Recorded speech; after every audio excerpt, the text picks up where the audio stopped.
Rebonjour à tous. Alors, on a eu un problème de son. Visiblement, il y a des interférences entre nos micros sans fil. Donc, on est revenu à la bonne vieille méthode avec le bout de fil. Avec le bout de fil. Alors, j'espère que cette fois-ci, ça fonctionne. J'espère que vous n'êtes pas partis dîner encore tous. Et on va recommencer notre petit laïus sur cette 4e journée d'entraînement. Alors, essayez de nous laisser un petit commentaire pour voir si tout est en ordre. Ça c'est quoi? On s'en fout.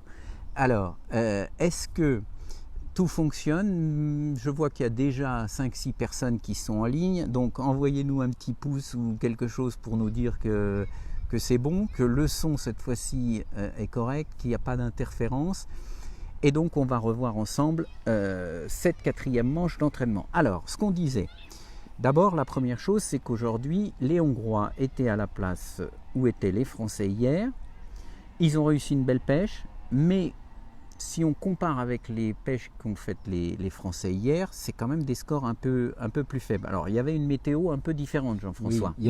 Oui, ils étaient au numéro 15 à la place des Français d'hier. Aujourd'hui, il y a grand soleil, une belle température et surtout pas de vent. Et tous les pêcheurs, les locaux, disent que ce n'est pas une météo idéale pour les poissons. Il faut qu'il y ait du vent. Donc, mais malgré tout, les Français ont pris du poisson. Les Hongrois, à cette place, n'ont pas pris de poisson. Ça a été une journée. Ils ont pris du poisson, les Hongrois. Oui, ils ont pris du poisson, mais peut-être pas autant que les Français hier. Moins que les Français hier. Voilà.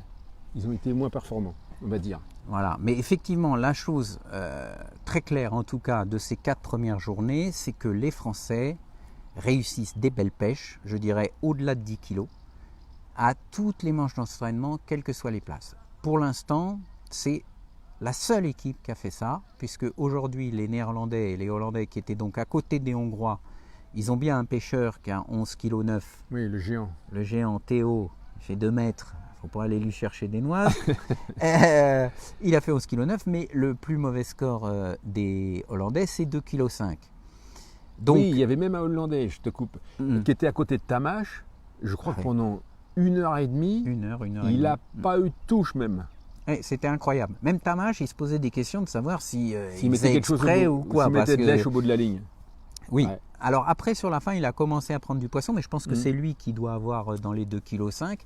Donc on va dire qu'il y a des gros écarts de score entre les pêcheurs des autres nations. La grosse force des Français, c'est que les 6 pêcheurs, jusqu'à maintenant, il n'y a aucune différence. C'est-à-dire que les 6 pêcheurs, ils font tous des bourriches à plus de 10 kg. Ça veut dire qu'ils ont une bonne compréhension du parcours, c'est la moindre des choses, mais aussi du comportement du poisson. Et ce que je disais tout à l'heure, ce qui m'a le plus marqué, c'est que les Français prennent sur 5 heures de manière très régulière. C'est-à-dire qu'ils n'ont pas de trous comme les autres nations, où il y a souvent des touches pendant 1 heure, 1 heure et quart. Et puis d'un seul coup, pendant une demi-heure, ils font que 1 ou 2 petites plaquettes. Les Français, c'est pas ça. Les Français, ils ont ces mêmes moments où il y a beaucoup de plaquettes et beaucoup de brèmes à prendre.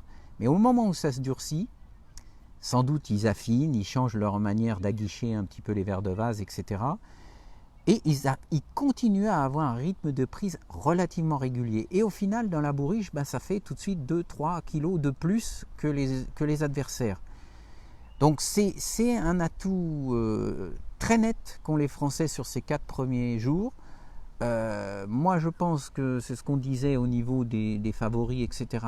On peut dégager au bout de 4 jours quand même les Français, pour moi, j'aurais peut-être pas dit ça il y a une semaine, mais pour moi ils sont favoris du championnat du monde. Sur ce qu'ils ont montré sur les 4 premiers jours, on voit qu'ils sont parfaitement préparés, ils ont le mental, ils sont concentrés.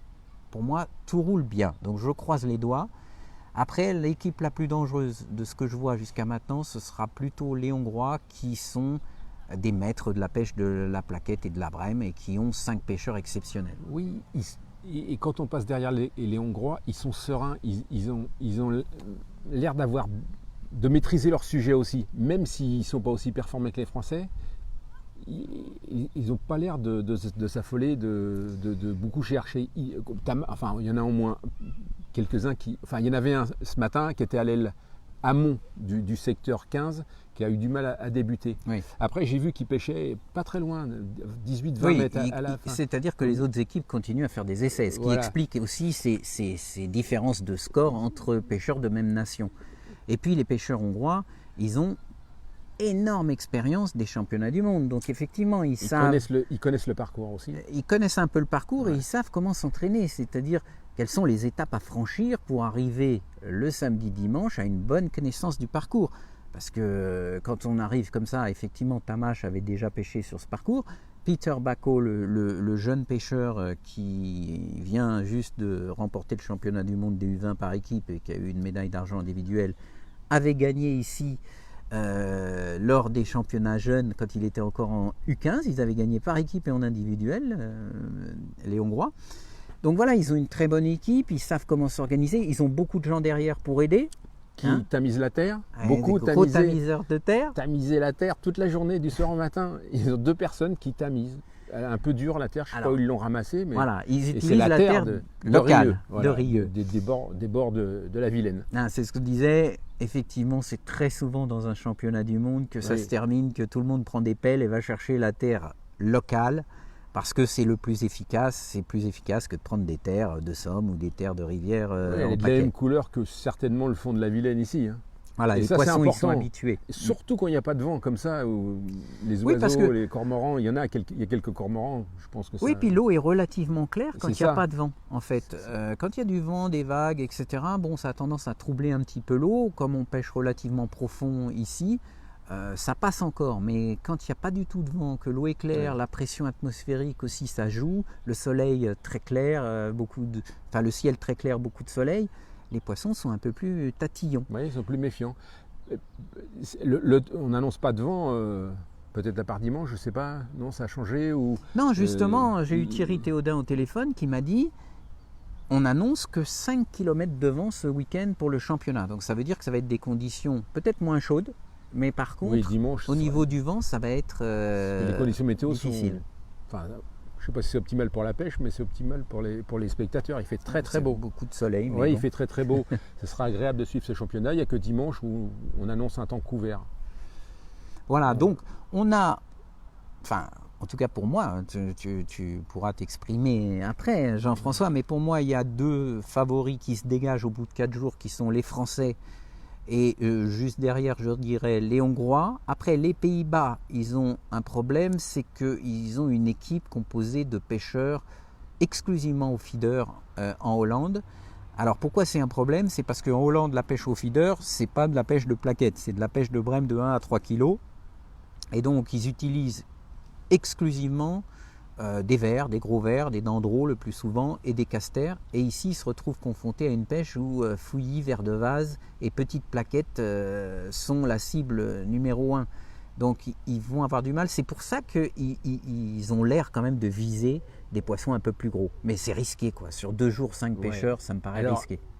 Après, on a discuté un peu avec Yann aujourd'hui. Peut-être que tu l'interviewes demain, peut-être qu'il le dira, mais il dit que c'est nous qui avons l'impression qu'il pêche de gros poissons. C'est vrai. Parce qu'il dit la moyenne c'est 350-400 grammes et pour lui il n'a pas l'air de faire de plus beaux poissons que les autres équipes. Il exagère un peu parce que pour les autres je pense que c'est plus de 250. Mais... Il a un problème, il va falloir qu'il convainque tous les Hollandais. Ils ont un peu la tête dure apparemment de pratiquer la même pêche et de s'adapter, d'utiliser peut-être les vers de vase, ce qu'ils n'ont pas l'habitude de faire, ce que tu viens de dire.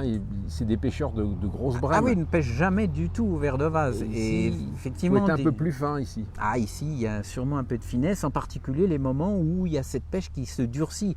C'est sûr qu'eux, ils vont rester plantés avec peut-être leur verre de terreau et ou leur bouquet de verre de vase, et puis ils vont attendre qu'il y ait une brème de 500 points qui passe. Alors ça peut arriver, hein. Mais sur les 5 pêcheurs... Bon, après, il y a les inévitables Anglais, dont tout le monde parlait au début comme archi-favoris de ce championnat du monde. Alors, on ne sait pas trop, parce que c'est des Anglais. Hein, mais...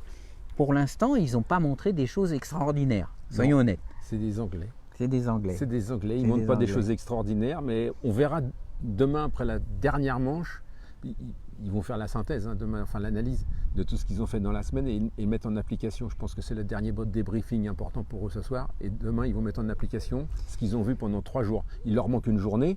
Bon, je pense que c'est pas ça qui va les gêner parce qu'ils sont déjà venus sur le parcours il y a 2 ans. Oui. Ils ont passé du temps, donc ils connaissent le parcours, ils connaissent les fonds. Techniquement, on ne peut pas dire qu'ils ne soient pas au point. Oui, jusqu'à maintenant, quand on les regarde de l'extérieur, on voit des pêcheurs qui font tous presque des choses différentes, un peu du tout et n'importe quoi. Franchement, de l'extérieur, ça paraît bizarre. Simplement, après chaque manche d'entraînement, il y a un gros débriefing entre eux. Donc on voit que là, par contre, ça devient déjà beaucoup plus précis au niveau de ce qui s'est passé, ce qu'ils ont fait, ce qu'ils n'auraient pas dû faire surtout. J'ai entendu beaucoup de choses sur ce qu'ils n'auraient pas dû faire. Donc ils éliminent les solutions au fur et à mesure. Ils passent beaucoup de temps à vos débriefings voilà. après la pêche. Voilà. Et donc effectivement, comme tu dis, en seulement une journée ou une journée et demie, ils peuvent mettre au point une stratégie gagnante. C'est dans leur corde, même si jusqu'à maintenant, encore une fois, ils n'ont pas fait des grosses bourriches, mais ça veut dire qu'ils cherchaient et ils peuvent nous surprendre. C'est pour ça que ce sera très intéressant de les suivre demain. Les gens pensent que le vendredi, tout le monde pêche un peu en dilettante, mais en fait le vendredi, mis à part peut-être les Français demain qui seront un peu plus décontractés, toutes les autres équipes vont pêcher à fond. Donc demain, ce sera très intéressant à suivre pour nous. La plus importante en fait. La plus importante. On pourrait penser qu'ils finissent les derniers réglages, mais pas du tout. Surtout les Anglais. C'est toujours été le vendredi. En plus, ils choisissent souvent leur équipe de titulaires le vendredi. Donc en fait, le vendredi, ils pêchent comme ils vont pêcher le week-end. Et ben, il y en a un qui va aller comme remplaçant parce que c'est celui qui aura fait le score le plus faible. Donc c'est une autre philosophie que par exemple l'équipe de France, où on a vu avec Thierry que l'équipe avait déjà été établie longtemps à l'avance. Donc il n'y avait pas ce côté de pression de vouloir se tirer la bourre les uns entre les uns avec les autres. Moi, je préfère cette stratégie, mais enfin après, c'est nous, on a fait nos pronostics, mais ah oui, les pêcheurs peuvent aussi faire. N'oubliez pas qu'il y a un jeu des pronostics avec la marque Rive, avec une magnifique canne Rive Air Design de 3,60 m light d'une valeur de 530 €. C'est du très haut de gamme. Je crois que c'est ce qu'utilise Johan Husset en ce moment sur le parcours. C'est vraiment une magnifique canne. Alors, c'est un jeu des pronostics. Il vous suffit de donner le gagnant, enfin l'équipe gagnante, après le poids total qu'ils réaliseront au bout du week-end. Ça, c'est la question subsidiaire qui est évidemment un peu plus difficile à trouver. Mais donc, vous pouvez jouer jusqu'à demain soir, puisque à la fin des entraînements, on arrêtera. Et puis, donc, nous, on vous donne rendez-vous de toute façon demain avec nos petits micros à fil, parce que comme ça, on sera sûr que vous nous entendiez bien. Demain au bord de l'eau à partir de 12h30 comme aujourd'hui, 12h30, 18h30, c'est nos petits rendez-vous. Et puis ensuite pendant le championnat du monde on commencera plus tôt puisqu'on commencera dès le contrôle des èches parce que c'est un moment très important à suivre parce qu'on voit les amorces, on voit les terres, on voit les quantités d'èches, combien de vers de vase, combien de casters, combien de vers congelés, est-ce qu'ils sont vivants, est-ce qu'ils sont morts, etc. Donc on peut mieux comprendre les stratégies des uns et des autres parce que pendant les entraînements, évidemment, la plupart des équipes cachent absolument tous les appâts derrière mais pas les tous, tu peux aller derrière ta mâche, tu as passé du temps derrière ta mâche, presque sur ses genoux, on peut dire. C'est ça. Il est pas, mais c'est un malin aussi, ta mâche. C'est quelqu'un de très expérimenté, mais très ouvert. Ça fait partie de ses qualités et voilà. Alors, donc, on vous donne rendez-vous demain 12h30 et 18h30 au bord de l'eau. On arrive bientôt à la fin de la manche d'entraînement. Allez les Bleus. C'est tout ce que j'aurai à dire. Bien sûr. Allez la France. Merci à vous.